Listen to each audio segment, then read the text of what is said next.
స్నేహితులారా, ఈ సమయాన్ని బట్టి దేవునికి వందనాలు తెలియజేస్తూ ఉన్నాను. ప్రేమపూర్వకముగా మిమ్మల్ని అందరినీ వాక్య ధ్యానంలోనికి ఆహ్వానిస్తూ ఉన్నాను.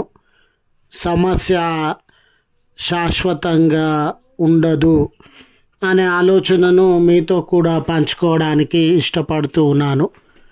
సమస్యల విషయంలో చాలా ఇబ్బందిని, నష్టాన్ని, కష్టాన్ని, నిరాశ, నిస్పృహలను అనుభవిస్తాం కదండి. సమస్య శాశ్వతమైనటువంటిది కాదు, అది కొంతకాలమే మనతో ఉండేటటువంటిది అనే విషయాన్ని మీతో కూడా పంచుకోవడానికి ఇష్టపడుతూ ఉన్నాను. కనుక దేవుని యొక్క వాక్యమును మీరు ముగింపు వరకు ఆలకించాలని, మీ కుటుంబ సభ్యులతోనూ తోటి విశ్వాసులతోనూ ఈ వీడియో షేర్ చేసుకోవాలని, మీ ప్రార్థన మనవులు ఎట్టివైనను కామెంట్స్ రూపంలో కానీ ఫోన్ కాల్ ద్వారా కానీ తెలియజేయండి. నమ్మకంగా మీ కొరకు ప్రార్థిస్తాము. ఈ వీడియో మీ ఆధ్యాత్మిక జీవితంలోకి ఉపయోగకరంగా ఉంది అని మీకు అనిపిస్తే దయచేసి ఈ ఛానల్ను సబ్స్క్రైబ్ చేసుకునవలసినదిగా మనవి చేస్తూ ఉన్నాను. లేఖనము కీర్తనలు 30వ కీర్తన 5వ వచనము. సాయంకాలమున ఏడుపు వచ్చి రాత్రి యుండినను ఉదయమున సంతోషము కలుగును.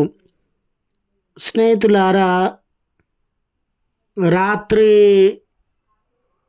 సమయమందు మన చుట్టూ ఉన్న చీకటిని బట్టి మనము ఇబ్బందిని, భయాన్ని, ఆందోళనను అనుభవించేటటువంటి వారంగా ఉంటాం. చీకటి అంటే ఎవరికి ఇష్టం ఉండదండి. చీకటిలో ఎవ్వరు కూడా నెమ్మదిని పొందలేరండి. చుట్టూ చీకటి ఉన్నప్పుడు ఎవరు ఆదరణతో, ధైర్యంతో జీవించలేరండి. రాత్రి సమయమందు చీకటి మన చుట్టూ ఉన్న వేళ ఒంటరితనంలో మనం ఉండిన, ప్రమాదపు అంచులో మనం ఉండిన, ఆ చీకట్లో మనల్ని భయపెట్టే పరిస్థితులు, సంఘటనలు, వ్యక్తులు ఎదురవుతూ ఉన్న రాత్రి వేళ మనకొక నిరీక్షణ, ఒక ఎదురుచూపు అనేది మనము కలిగినటువంటి వారంగా ఉంటాం. ఆ నిరీక్షణ ఏమిటంటే, కొన్ని గంటలైతే తెల్లవారుతుంది, కొన్ని గంటలైతే నా చుట్టూ ఉన్న చీకటి దూరం అవుతూ ఉంది, కొన్ని గంటలైతే ఒంటరితనం నా నుంచి దూరం అవుతుంది, ప్రమాదం నా నుంచి దూరం అవుతుంది, కొన్ని గంటలు ఆగితే చాలులే తెల్లవారుతుంది అనే ఒక నిరీక్షణతో మనము రాత్రి ఇబ్బంది ఎదురైన, ప్రమాదం ఎదురైన, భయపట్టే సంఘటనలు, వ్యక్తులు ఎదురైన ఈ రకంగా కొన్ని గంటలు వేచి చూస్తే ఈ కష్టము, ఈ శ్రమలో నుండి నేను బయటపడవచ్చు అనే ఆలోచన కలిగినటువంటి వారంగా ఉంటాం.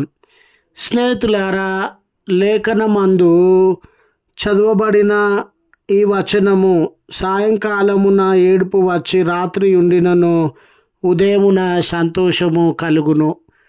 ఈ వాక్యం కూడా రాత్రి ఇబ్బంది కలిగినా కూడా రాత్రి అనేది జీవితకాలం ఉండదు, రాత్రి అనేది సంవత్సరాల తరబడి ఉండదు, రాత్రి అనేది ఎల్లకాలము ఉండదు, రాత్రి అనేది కొన్ని గంటలకు మాత్రమే పరిమితమైనటువంటిది.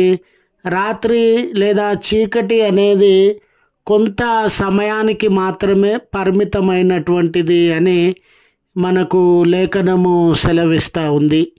ఈ రాత్రి అనే మాటను మన జీవితంలో సమస్యగా, కొరతగా, అనానుకూల పరిస్థితులుగా మనం అర్థం చేసుకున్నట్లయితే, ఏ రీతిగా ఎంత దట్టమైన చీకటి కలిగిన రాత్రి అయినా కూడా తెల్లవారగానే చీకటంతా తొలగిపోయి వెలుగు కలుగుతూ ఉందో, జీవితంలో కూడా ఈరోజు నేను పెద్ద సమస్యలో ఉన్నానండి, పెద్ద ఆటంకము, అవరోధము, బంధకముల మధ్య నేను జీవిస్తూ ఉన్నానండి, నాకు కలిగిన కష్టం చాలా పెద్దదండి, బలమైనదండి అని ఎంతగా నువ్వు భయపడుతూ ఉన్నా, కృంగిపోతూ ఉన్నా, లేఖనము నీకు ఇచ్చుచూ ఉన్న ఆదరణ, ధైర్యము ఏమిటంటే ఆ కష్టము, ఆ సమస్య జీవితకాలం అంతా నీతో ఉండదు. దేవుడు దాని నుండి నీకు విడుదలను అనుగ్రహించేటటువంటి దేవుడు. దేవుడు నీకు ఆదరణను, ధైర్యాన్ని అనుగ్రహించేటటువంటి దేవుడు. ఇదే వచనాన్ని మరో రీతిగా మనం అర్థం చేసుకుంటే, స్నేహితులారా, రాత్రి వేళ ఉదయకాలం అంతా ఉద్యోగంలో ఉన్నప్పుడు, ఉదయకాలం అంతా స్నేహితుల మధ్య, మనకు సాన్నిహిత్యంగా ఉన్న ప్రజల మధ్య ఉండినప్పుడు కష్టం గుర్తురాదు, నష్టం గుర్తురాదు, సమస్య గుర్తురాదు. కొంతవరకు వాటి నుండి ఉపశమనం మనం పొందినటువంటి వారంగా ఉంటామండి.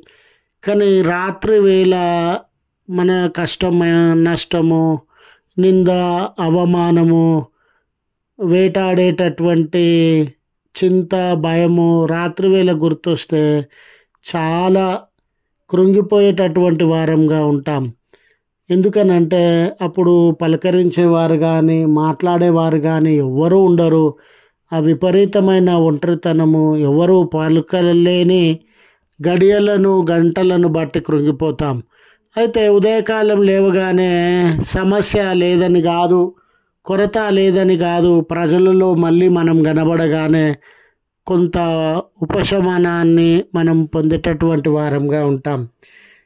చూడండి స్నేహితులారా, ఈ రాత్రి కూడా నువ్వు, లేక ప్రతి రాత్రి కూడా నీవు ఎలాంటి కొదువలను, ఎలాంటి చింతలను భరించేటటువంటి వాడవుగా ఉన్నావో, దేవుడు ఉదయమున నిద్రలేని రాత్రిని గడుపుతూ ఉన్నావు కదా, దుఃఖంతో రాత్రిని గడుపుతూ ఉన్నావు కదా, నెమ్మది లేకుండా కృంగిపోయి ఎప్పుడు తెల్లవారుతుందా అని రాత్రి కాలాన్ని చాలా భారంగా, బరువుగా, మనసాయాసంగా గడుపుతూ ఉన్నావు కదా.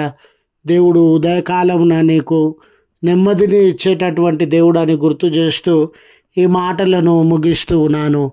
ప్రార్థించుదము. కృపగల తండ్రి, ప్రేమగల మా రక్షక, మీ శ్రేష్టమైన నామమును బట్టి మీకే కృతజ్ఞతలు, స్తోత్రములు చెల్లిస్తూ ఉన్నాం. మా మొరలను వినువాడవు, మా ఆపదలను దూరపరచువాడము. అయా, గొప్ప సత్యాన్ని మా జీవితంలో మీరు అందించిన విధానమును బట్టి వందనాలు. ఈ దినాన సమస్యలను బట్టి, కొరతలను బట్టి, ఏదైనా జీవితంలో కలిగిన బంధకము, బాధలను బట్టి కృంగిపోయే బిడ్డలుగా ఉన్నారేమో, విసిగి వేసారి దుఃఖంతో, నిరాశ, నిస్పృహలతో జీవించుచు ఉన్న బిడ్డలుగా ఉండినారేమో. మీ వాక్కు ద్వారా సమస్య అనేది శాశ్వతమైనటువంటిది కాదు, అది ముగించబడతా ఉంది, నీ జీవితంలో నెమ్మది కలుగుతూ ఉంది అని ధైర్యపరిచిన రక్షకుడవయ్యా, ప్రోత్సహించిన ప్రభుడవయ్యా, మీకు కృతజ్ఞతలు చెల్లిస్తూ ఉన్నాం.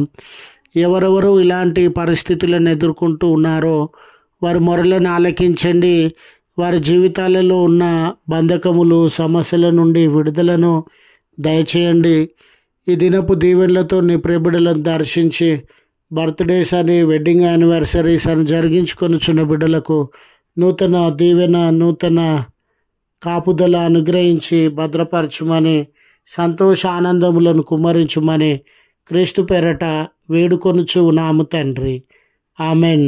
తండ్రి, కుమార, పరిశుద్ధాత్మ త్రియేక దేవుని దీవెన మనకు తోడై ఉండి మనలను కాపాడును గాక. ఆమెన్.